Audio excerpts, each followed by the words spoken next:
आपण माने सुभद्रा योजना आवेदन करने को जाउछंती एवं जानी पारु नाहंती आपणक आधार नंबर रे केउ अकाउंट सहित डीबीटी संजोग अछि बा एबीपीएस पेमेंट सिस्टम केउ बैंक अकाउंट सहित आपणकर अछि ताहले आपण ए वीडियो को कंप्लीटली देखंतु पूरा प्रोसेस कहिबी।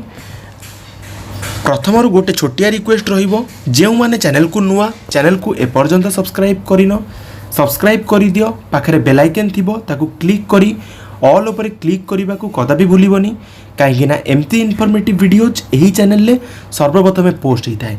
तो प्रथमे आपन को कौन करने को पड़ो आपन ये वीडियो जो चली ना तार टाइटल को क्लिक करने को पड़ो आपन को एमती गोटे वेबसाइट से डिस्क्रिप्शन में देखा मिल जाव सेटा को अपन डायरेक्टली क्लिक कले यही वेब पेज को आसीजे आसीगला टिके स्क्रोल करेंगे स्क्रोल कलापर देखिपारे आपड़ ये प्रथम कौन अच्छी document update download Aadhaar retrieve Aadhaar Aadhaar number verify email ID mobile number VID generator lock unlock Aadhaar bank seeding status okay.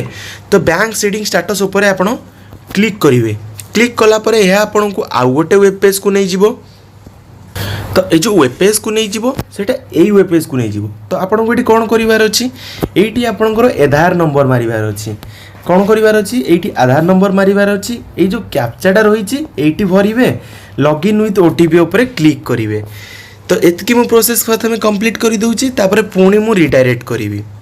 तो मु कौन कली एठी मोर आधार नंबर दे देली कैप्चा दे देली तापर तुमर ओटीपी आसीबो जो मोबाइल नंबर रे तुमर लिंक थिबो आधार नंबर ओके।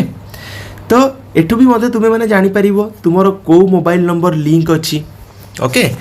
तो सेही ओटीपी को आपण एठी भरिबे ओटीपी भरिला पर कोन करिवे लॉगिन ऊपर क्लिक करिवे लॉगिन ऊपर क्लिक कला परे यह आउ गोटे वेब पेज को नहीं जीवो। तो मोबाइल नंबर भी एठू जानिलो कि को मोबाइल नंबर मोर लिंक हेछि जेते बेले मु ओटीपी लॉगिन ऊपर क्लिक करिवि मते जणा पड़ी जीवो ओके। वर्तमान आधार रो जो साइट रही ना ता बहुत स्लो रही।